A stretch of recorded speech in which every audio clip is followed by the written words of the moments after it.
بسم اللہ الرحمن الرحیم۔ محترم حضرات، آج کچھ اہم باتیں محرم الحرام کی فضیلت کے تعلق سے۔ یہ محرم الحرام کا مہینہ بڑی فضیلت والا ہے، بڑی مقام والا ہے۔ محرم الحرام کا مہینہ چل رہا ہے اور محرم الحرام کی کچھ راتیں کچھ دن گزر چکے ہیں اور کچھ راتیں کچھ دن باقی بچے ہیں۔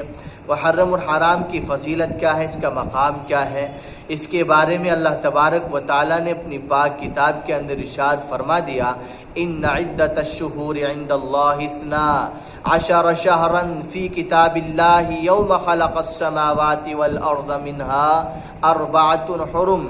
یقیناً شمار کے جو کہ اللہ تبارک و تعالیٰ نے اپنی پاک کتاب کے اندر جو اللہ کے نزدیک معتبر ہیں وہ 12 مہینہ قمری کے ہیں۔ جس روز اس نے یعنی اللہ تعالیٰ نے آسمان اور زمین کو پیدا کیے تھے، اس روز سے ہی اللہ تبارک و تعالیٰ نے 4 مہینے ادب کے بتائے ہیں کہ 4 مہینے ادب والے ہیں۔ ان 4 مہینوں کا ادب کیا جائے، ان 4 مہینوں کا لحاظ رکھا جائے۔ وہ 4 مہینے کون سے ہیں؟ وہ 4 مہینے یہ ہیں: محرم الحرام، رجب المرجب، ذی قعدہ، ذوالحجہ۔ یہ 4 مہینے بڑی فضیلت والے ہیں، بڑی ادب و احترام والے ہیں۔ اللہ تعالیٰ نے ان کا ذکر اپنی پاک کتاب کے اندر رکھا اور فرمائے کہ ان 4 مہینوں کا خصوصی اعتبار سے ادب کیا جائے۔ حالانکہ اللہ تبارک و تعالیٰ نے 12 مہینے بنائے ہیں، لیکن ان 12 مہینوں میں سے 4 مہینوں کو فضیلت بخشی ہے، مقام عطا فرمایا ہے، اور ان 4 مہینوں میں بھی اللہ تعالیٰ نے محرم الحرام کا مہینہ اپنا مہینہ قرار دیا ہے۔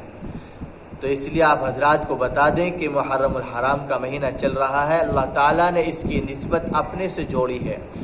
جس کی نسبت اللہ کی جانب ہو جائے، جس کو اللہ تعالیٰ اپنا بتا دیں، اس کی مقام میں، اس کی فضیلت میں، اس کے مرتبے میں کیا شک ہو سکتا ہے۔ اس لیے میرے محترم بزرگوں، دوستو، اب آپ ہی سمجھ لیں کہ اس مہینے کو ہمیں کیسا گزارنا ہے، اس کی شب و روز کو کیسا گزارنا چاہیے، اور اس کے ایک لمحے کو قیمتی بنا کر کیسا گزارنا چاہیے، اس کا کیسا خاص ادب کیا جائے، اس کا کیسا لحاظ کیا جائے۔ تو اللہ کے نبی صلی اللہ علیہ وسلم نے ارشاد فرما دیا کہ اس مہینے کا ادب کیا جائے۔ اللہ نے اپنی کتاب کے اندر بھی ارشاد فرما دیا کہ اس مہینے کا احترام کیا جائے۔ اس مہینے کا احترام یہ ہے کہ گناہوں سے بچا جائے، برائیوں سے بچا جائے، ہر طرح کی برائیوں سے بچا جائے، اللہ کی ناراضگی سے بچا جائے۔ اس لیے اللہ تبارک و تعالیٰ نے اس مہینے کی فضیلت کو، اس مہینے کے مقام کو، اس مہینے کے مرتبے کو قرآن مقدس کے اندر ارشاد فرمایا ہے۔ اس لیے میرے محترم بزرگوں، دوستو، ہمیں اس مہینے کو اللہ تبارک و تعالیٰ کو راضی کرنے کے ساتھ ساتھ اس کا ادب کیا جائے۔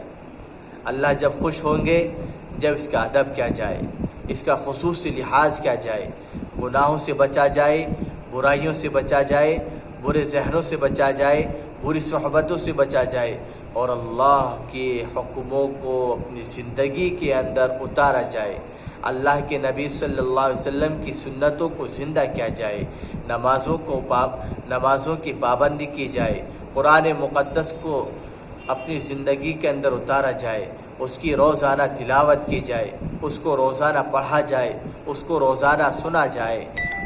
اسی طریقے سے اللہ تبارک و تعالی ہم سب کو اس کی فضیلتوں سے، اس کے مقام سے ہم سب کو مالا مال فرمائے، اور اس کی عنایات سے، اس کے نعمتوں سے ہم سب کو اللہ تبارک و تعالی سرفراز فرمائے۔